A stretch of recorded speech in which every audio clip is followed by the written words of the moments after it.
The following broadcast by the Detroit Symphony Orchestra is the complete concert of Thursday, January 7th, which was recorded at the Henry and Edsel Ford Auditorium for presentation at this time. The Detroit Symphony Orchestra is on the air.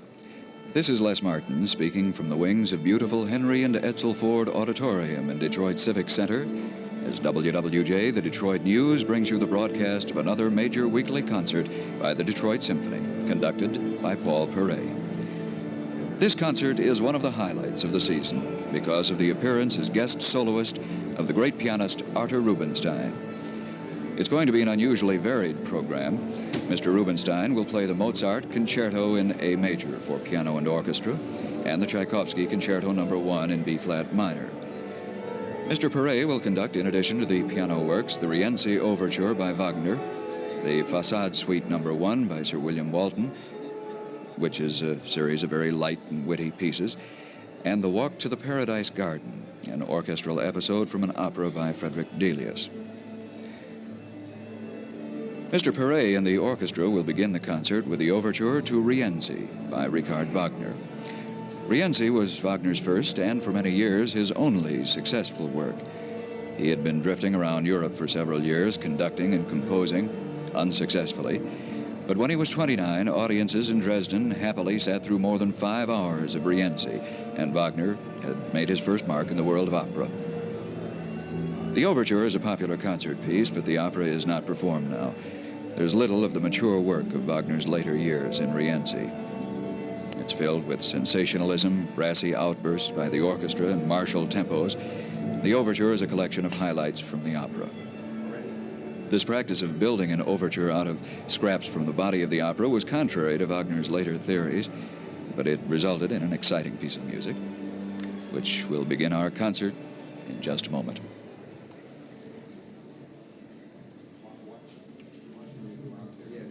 Tuning is over now.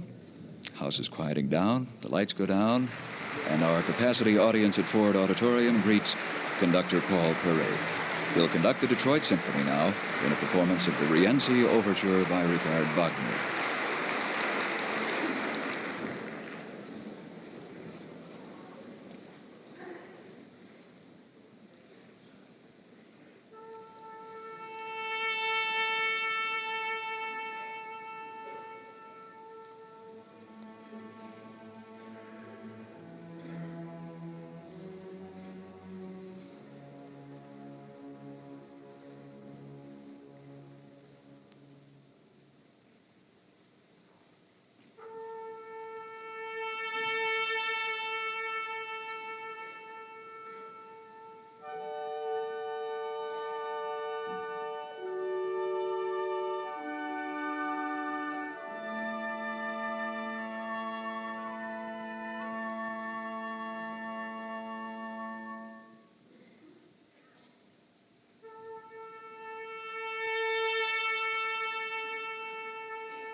That was the overture to Wagner's opera Rienzi, played by the Detroit Symphony, conducted by Paul Paray. At Mr. Paray's gesture, the members of the orchestra have stood up to accept the first bow of the evening with him. The program continues with the Facade Suite No. 1 by Sir William Walton. In its original form, Facade consisted of poems by Edith Sitwell, which were recited rhythmically to an accompaniment of 6 instruments. Although Walton was just 20 when he wrote the music in 1922, it was very well received and is performed quite frequently today. It's very clever music, full of satire and good humor. The first suite, which we're going to hear, comprises 5 pieces arranged for a large orchestra. Since Facade, which brought him recognition very early in his career, Walton has gone on to compose much more serious music, but Facade remains his most frequently played work. He was an intensely musical child, trained by his father, a church musician. And during his years at Oxford, he was no less intense, but worked exclusively on his musical studies and failed practically all others. Mr. Paray has not left the stage. He's standing on the podium, waiting for latecomers to be seated.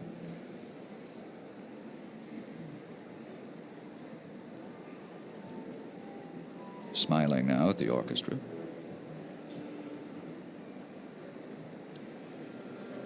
The house lights are coming down again, and we'll be underway in just a moment. Guest soloist with the Detroit Symphony for this concert, Artur Rubinstein, who's going to play the Mozart A Major Piano Concerto and the Tchaikovsky Concerto No. 1. Now Mr. Paray will conduct the Facade Suite No. 1 by Walton.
That was the Facade Suite Number 1 by Walton, played by the Detroit Symphony Orchestra, conducted by Paray.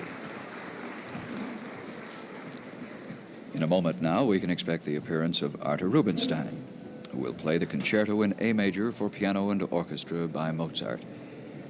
Mozart turned out concertos, especially for the piano, with incredible speed. The 12th in A major, which we'll hear, and another of his greatest, were both completed in the space of a few weeks. It was at this time that Mozart began to meet a long and disastrous series of problems which left him in poverty and sorrow until his death. His wife was in failing health. Mozart himself began to yield to the pressures. His health and buoyant spirits began to give way. Nevertheless, during those years, a miraculous series of masterpieces flowed from him, including the last 3 great symphonies and 4 of his greatest operas.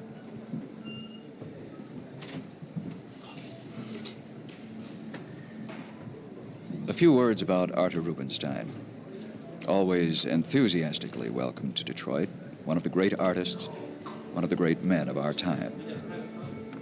Mr. Rubinstein was born in Poland, the son of a hand loom manufacturer, and showed musical talent very early. Young Artur made his formal debut in Berlin when he was 11 years old. By the time he was 15, his reputation had spread throughout Europe. 2 years later, in 1906, he paid his first visit to America.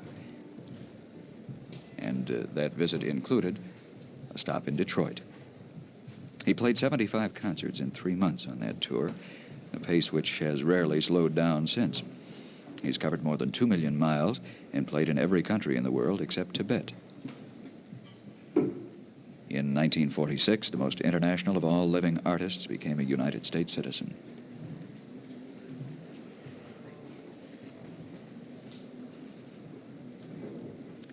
Mr. Rubinstein has 2 homes, a house in Paris and an apartment in Manhattan. After the last concert on his itinerary, he rushes to one of them to spend as much time as he can with his family.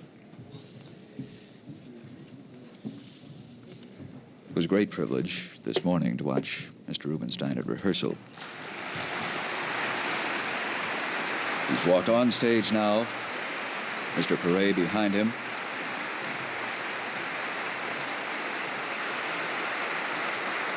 Bows and takes his place at the piano.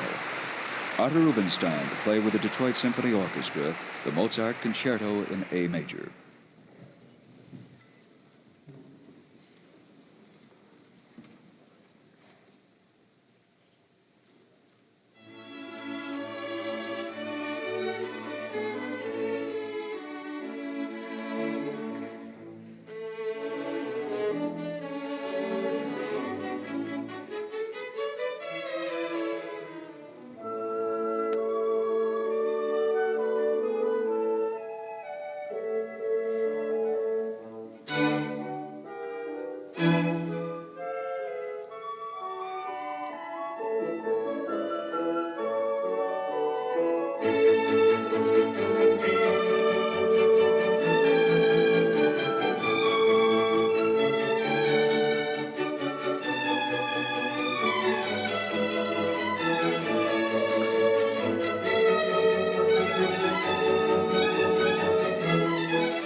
Artur Rubinstein with the Detroit Symphony under Paul Paray's direction, playing the Piano Concerto No. 12 in A major by Mozart.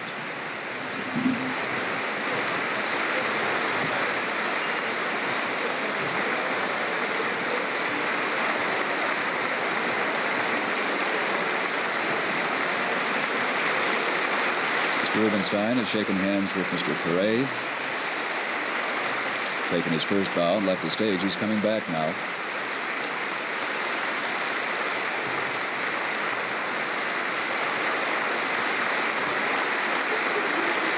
And a hand clasp for Misha Mishakov, the concertmaster. When the concert resumes here at Ford Auditorium, we'll hear a piece by Delius, The Walk to the Paradise Garden, and Mr. Rubinstein will return to play the Tchaikovsky Piano Concerto No. 1 in B-flat minor. The pianist and the maestro have been called back for another bow.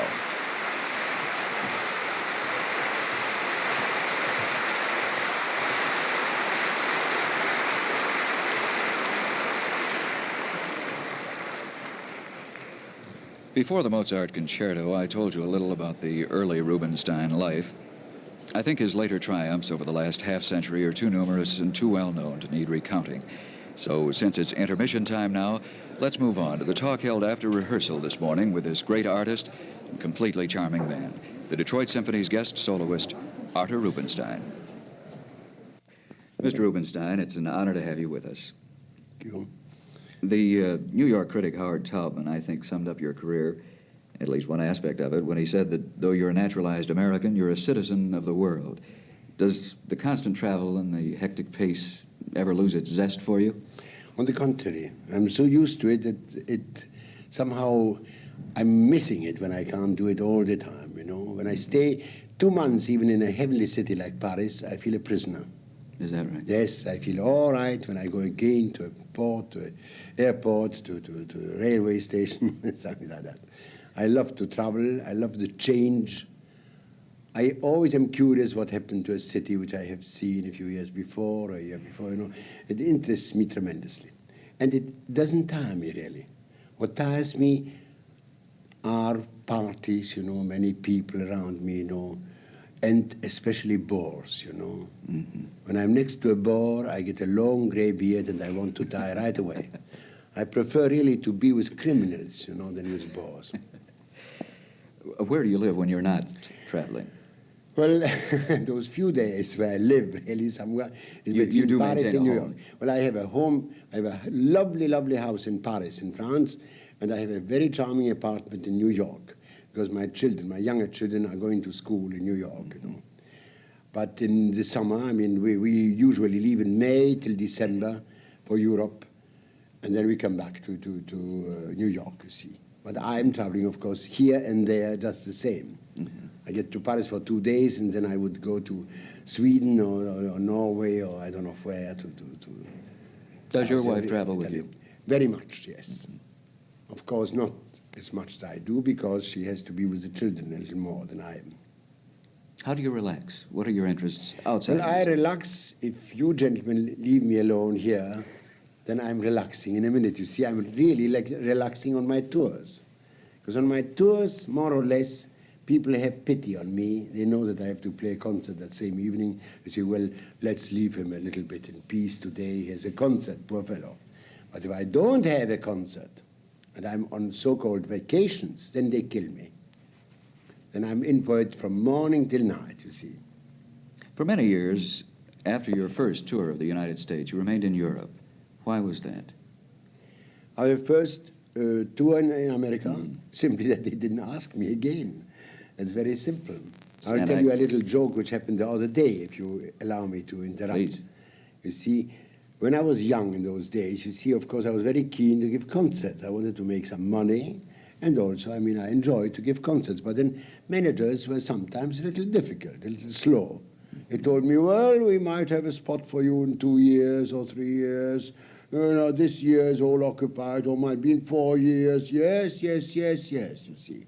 The other night, Mr. Hurock, my manager, gave a huge party for in a convention, for a convention, I think, of all the managers of America. You know, there were about 300 of them, and of course I knew them all. And they all came swarming around me, saying, "We must have you this year. We must have you." I said, "I might have a spot for you in 6 or 7 years, or 10 or 12 years, or something like that." That was a satisfaction, you must agree to. Times have changed. As a matter of fact, I ran across this little article that I thought might interest you because it's out of the Detroit News of 1906. And some prophetic newsman has written in the first headline, "Pianist of Promise." Both poetic and dexterous. Arthur Rubinstein, the Stein to rank with greatest. You forgot to read that. And look, out of emotion I broke off a piece, but it doesn't matter because it's not of the text. Oh, this is wonderful. And I received an ovation here at the Light Guard Armory. Mm-hmm. Our facilities have changed, Isn't too. that wonderful? No, really. Oh, that is wonderful. That's wonderful. Could you give it to me? No, you can't. Or a copy, or a photostat or something. I think we could get you a copy very easily. That would be very important. Or we could make a copy and give you this one. Do you know why? Do you know why I wanted it very badly? Because the New Yorker, you know, this funny paper, I mean, it wasn't funny at that occasion, wrote a profile, I mean, published a profile of me. And I read the piece before it was published. It was written by a very nice man called Wexberg.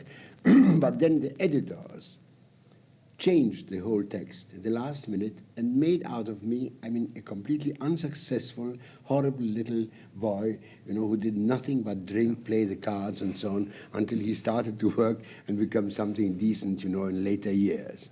So I objected to that. They said that, oh, he came to America and, of course, no success whatsoever. In 1960, I wanted to kill him. It was that bad. I exaggerate a little bit, but more or less the text was of that kind.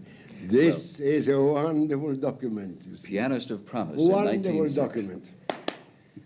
May I ask your view of the current pianists? Do you see any of the young pianists Well, I must likely tell to you, take I their places? envy them all. I envy them all because I don't know how they manage, but they have the most magnificent techniques at the age of 13 already, you know, which we never had. I think the records, which are now so terribly perfected, you see, because since tape recording exists, of course, there are no imperfect records. They make it absolutely sure to make it perfect, you know, because they can repeat and they can put a note in like a false tooth, you know, if it's a wrong note and so on. I mean, every record is fine, so the young pianists feel compelled to imitate that, and they play perfectly, absolutely perfectly. Some of them, in my view, are missing a little bit emotion and heart, you know. They give too much thought to the exterior.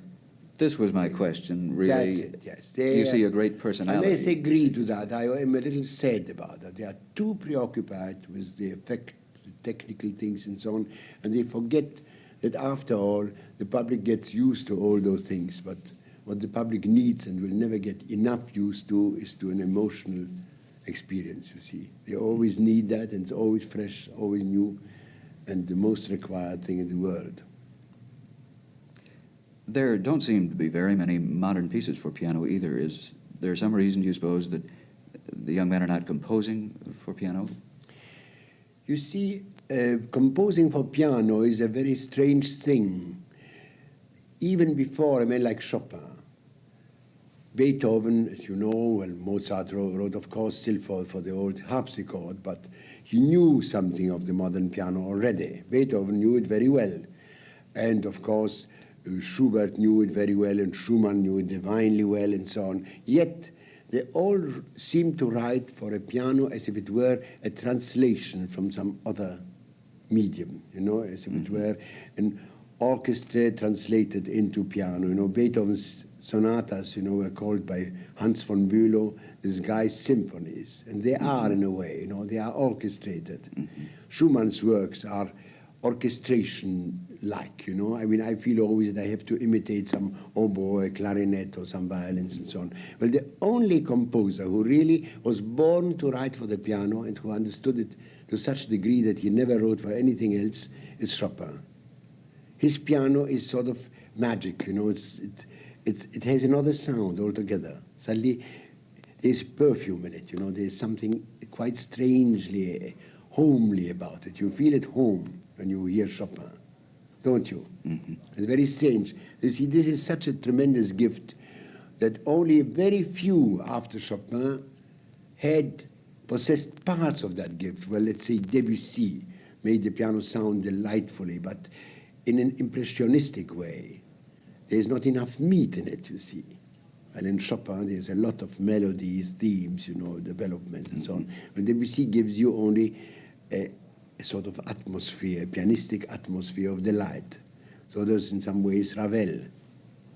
Liszt, of course, was a great exploiter of the piano technique, but he never got the magic. He never got the magic of Chopin's sound on the piano, and no other composer. There are fine composers for the piano who gave excellent music for it. Modern people like Prokofiev, for instance, has written beautiful things.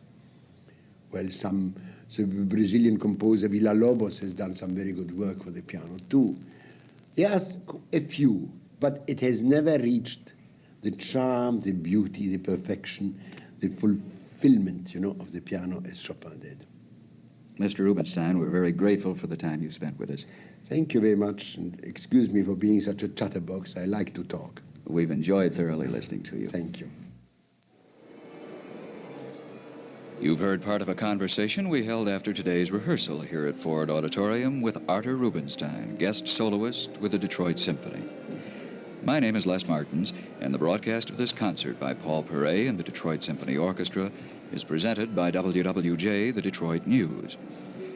Mr. Rubinstein will play the Tchaikovsky Piano Concerto No. 1 in B-flat minor on Part 2 of the program, which will be underway in just a moment. First, we're going to hear The Walk to the Paradise Garden by Frederick Delius.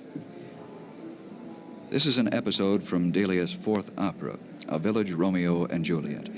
He called it a lyric drama in 6 pictures, and this piece is an orchestral interlude between the 5th and 6th pictures. Delius was born in England, spent many years roaming around the world, including several years in the United States, and finally lived out the last half of his long life in seclusion in a small French town where he died in 1934. Recognition was slow in coming to Delius, but in the last few years his music has gained greatly in stature. Mr. Paray walks briskly toward the podium now to begin Part 2 of our concert, The Walk to the Paradise Garden by Frederick Delius.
That was The Walk to the Paradise Garden by Delius, played by the Detroit Symphony under Paul Paray's direction. Now, Artur Rubinstein again will be featured with the orchestra in a performance of the Tchaikovsky Piano Concerto No. 1 in B-flat minor. This is by all odds the most popular of all concertos for piano. Certainly in numbers of performances each year around the world, this work exceeds any other. Its triumphal progress through the concert halls began soon after its first Russian performances in 1875, when Tchaikovsky was 35 years old. The first reviews there, incidentally, were lukewarm, and the pianist to whom it was originally dedicated denounced it in the most violent terms, though he later revised his opinion.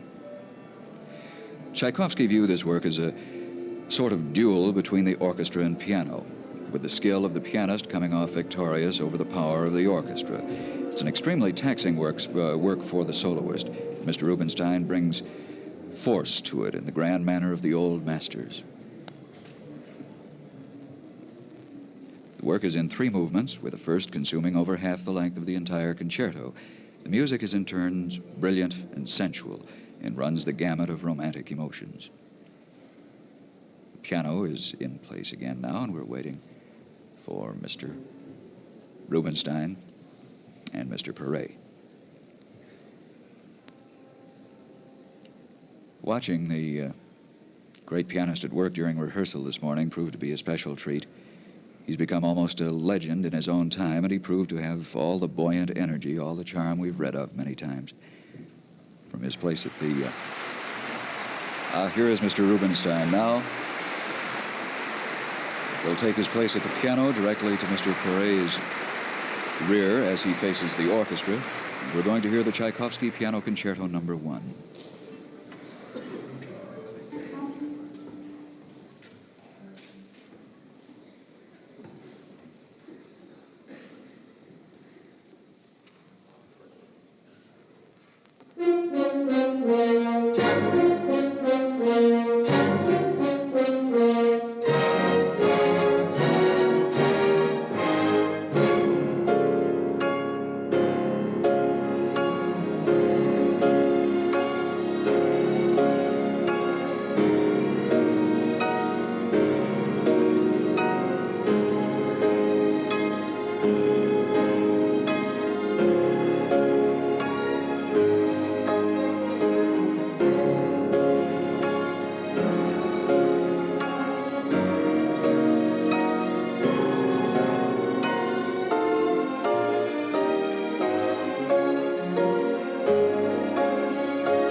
Artur Rubinstein has been at the keyboard with the Detroit Symphony under Paul Paray's direction. We heard the Tchaikovsky Piano Concerto No. 1.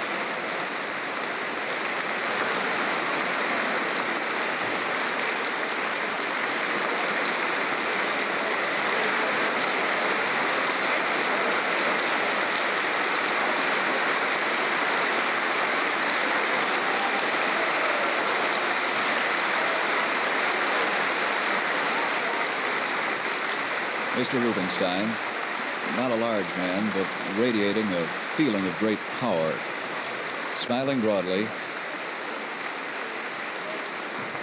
acknowledging the enthusiastic ovation of this Ford Auditorium capacity audience.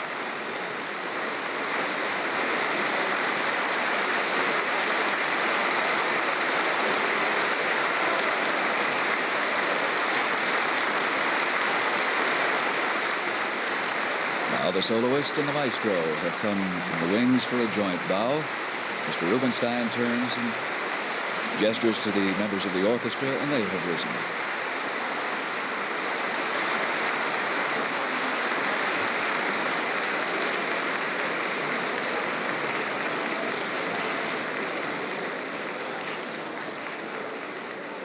The performance of the Tchaikovsky Piano Concerto No. 1 by Artur Rubinstein brings us to the end of this concert. Another bow for one of the great musicians, one of the great personalities of our time.